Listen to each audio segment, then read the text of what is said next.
Bonjour et bonne semaine à tous. Aujourd'hui, on va revenir sur la victoire du Real Madrid 3-0 contre Girona. Belle prestation de la part du Real Madrid, à nuancer au vu de la première mi-temps qui était assez décevante. On va aussi parler de nos blessés. Rodrigo qui figurait sur la liste des convoqués qui n'a pas pu jouer. On va donner de ses nouvelles.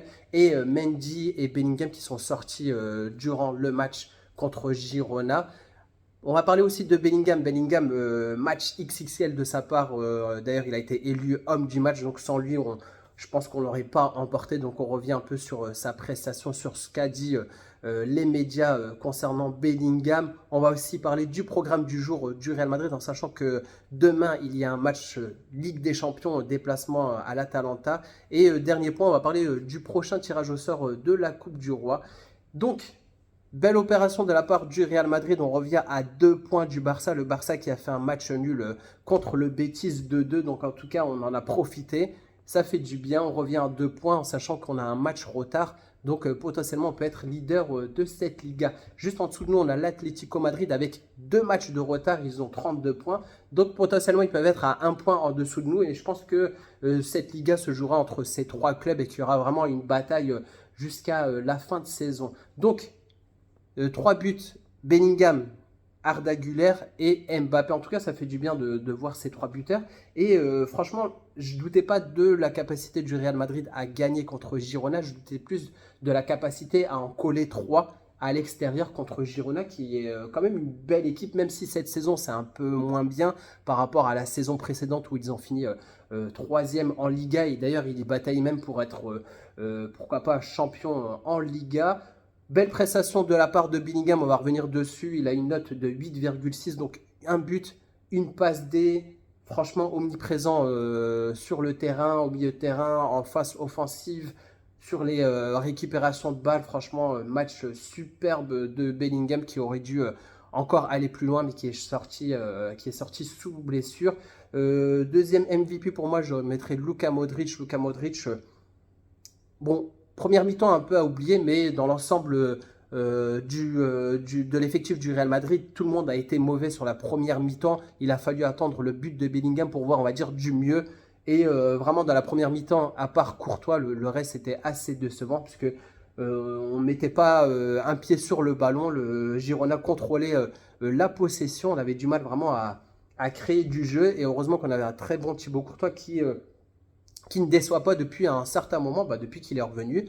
Un autre clean sheet de la part de Thibaut Courtois, d'ailleurs, qui est mon troisième MVP de ce match-là. J'ai bien aimé aussi la prestation aussi de Kylian Mbappé, qui, d'ailleurs, vous souvenez de cette occasion où il prend le ballon, il la touche de la main, il a un face-à-face face au gardien et qu'il la loupe complètement. Quand j'ai vu ça, j'ai fait non, non, c'est catastrophique là, c'est pas possible Mbappé, même s'il savait que le but allait être refusé quand même, mais le au fond. Et juste après ça, j'ai trouvé qu'il était quand même mieux, il se proposait, il allait de l'avant, il faisait des bons appels. Et d'ailleurs, il a fait un super bon appel qui a amené Modric qui lui a fait une super passe D. Et il le marque un peu tout seul. Allez, le gardien, il est un petit peu fautif, parce que ça passe pas loin de son gant. Mais voilà, en tout cas, ça a redonné de la confiance à Kylian Mbappé et on a retrouvé, on va dire, un Kylian Mbappé un peu plus confiant en fin de match. On va parler de nos blessés. Tout d'abord, Rodrigo, il était sur la liste des convoqués. Il n'a pas pu se déplacer à Girona parce il était blessé. Et en tout cas, il a repris l'entraînement du jour et il est prêt à jouer contre l'Atalanta. Donc, c'était, on va dire, une blessure minime pour le préserver au vu du match contre l'Atalanta. Deuxième point, c'est celui de Ferland Mendy. Donc, on a la déclaration médicale. Donc, après les examens effectués sur le joueur Ferland Mendy par les services médicaux du Real Madrid, il a été constaté qu'il souffre d'une blessure musculaire au niveau du muscle quadriceps droit. Donc, blessure musculaire, c'est souvent à peu près, on va dire, 3 semaines, voire un mois. Donc, il devrait manquer le match contre l'Atalanta, Rayo Vallecano, la Coupe intercontinentale qui va venir.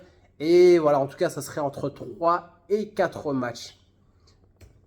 Ensuite, on va parler de Bellingham. Bellingham, il a souffert, on va dire, d'une douleur à la jambe gauche, mais il devrait être présent pour le match contre l'Atalanta en Ligue des Champions. Donc, on a pas mal de bonnes choses à dire sur Bellingham. Déjà, en termes de statistiques, il a déjà marqué 28 buts et il a fait 19 passes D avec le Real Madrid. C'est assez impressionnant, en sachant aussi qu'il est le seul joueur à avoir marqué lors de ses 5 matchs consécutifs cette saison en Liga. Personne n'a fait mieux que Jude Bellingham.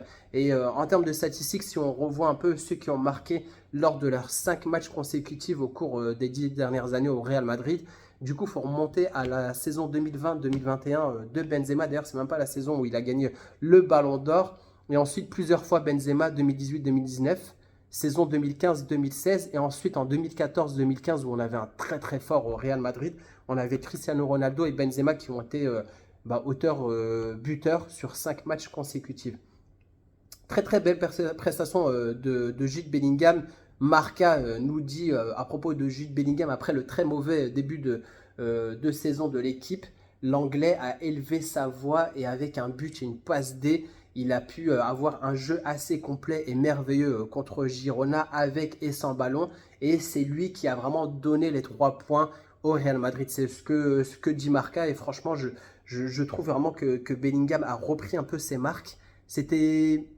Bon, il était quand même bon en début de saison, mais ça ne se reflétait pas, on va dire, parce que le Real produisait peu de jeux. En termes de statistiques, il ne marquait pas de but, il ne faisait pas de passe D. Mais je trouve que le positionnement maintenant de Jude Bellingham, vraiment un peu plus haut, près des attaquants, vraiment comme la saison dernière, c'est ce qui a permis aussi d'avoir un très bon Real Madrid et de mettre dans de bonnes conditions Jude Bellingham. Relève nous dire que c'est Bellingham qui portera le Real Madrid en tête du classement. En l'absence de Vinicius et le manque de préparation un peu de Mbappé qui est sa première saison, Carlo Ancelotti est revenu à sa position préférée pour Bellingham et nous voyons maintenant la meilleure version de Jude Bellingham. En tout cas, moi, je suis vraiment content de voir Jude Bellingham briller au Real et avoir aussi ce côté statistique, buteur, passe D. Et je l'ai toujours dit parce que pour moi, Jude Bellingham, c'est vraiment la superstar du Real Madrid. Je le mets même devant Vinicius parce que pour moi, faut vraiment mettre Jude Bellingham dans de bonnes positions. Tant qu'on aura un très bon Jude Bellingham, on aura un Real Madrid, un peu comme la saison dernière.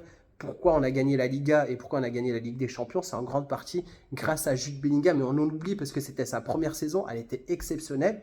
Il a porté le Real en fin de match, à chaque fois c'était lui qui marquait les buts, le Belling Time. Vinicius a été absent, je crois que c'était peut-être 1 mois et demi. Bellingham a pallié en son absence en remportant plusieurs victoires. Je dis remporter parce que c'est grâce à lui, il a marqué plusieurs buts. Et même Kylian Mbappé est vraiment content de jouer avec Jude Bellingham. Il dit jouer avec Bellingham est incroyable, c'est toujours un plaisir. Tous les jours, en tout cas, voilà, vraiment, on peut vraiment dire du bien de Jude Bellingham. Et moi, en tout cas, je suis le premier supporter de Jude Bellingham. Et je l'ai toujours dit, faut baser le jeu de l'équipe du Real sur Jude Bellingham et non essayer, on va dire, d'associer, je sais pas, Mbappé avec Vinicius, etc. On a un super bon joueur, allez, faut en profiter. Voilà, n'hésitez pas à me dire ce que vous en pensez un peu de Jude Bellingham. Est-ce que c'est vraiment le meilleur moyen au Real Madrid de briller cette saison? Et prochain point, 4e point, on va parler du programme du jour du Real Madrid. Donc aujourd'hui à 10h du matin, c'est vraiment précis, 10h du matin, départ pour l'Atalanta Bergame. Ensuite, à 18h15, on aura la conférence de presse faite par Carlo Ancelotti, toujours accompagné d'un joueur. Je ne suis pas au courant de quel joueur figurera, on va dire, dans cette conférence de presse.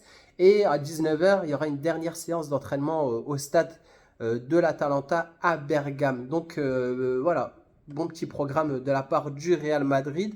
Ensuite, on a aussi la liste de convoqués, on la connaît déjà. D'ailleurs, je referai une vidéo demain pour le match entre l'Atalanta et le Real Madrid. On reviendra aussi un peu plus précisément sur la liste des convoqués. Donc, dans les cages, on a Courtois, Lunin, Sergio Mestre, donc toujours les 3 mêmes gardiens. En défense, on a Lucas Vazquez, Valero, Fran Garcia, Rudiger, Youssef, qui est un joueur de la Castilla qui joue arrière-gauche. Pourquoi ? Parce que Ferland Mendy est absent. On a aussi Raúl Asensio et David Jiménez. Donc, on retrouve de plus en plus de joueurs de la Castilla parce que voilà, on a Raúl Asensio qui a fait du bon boulot, il n'a pas joué contre Girona, il n'était pas titulaire.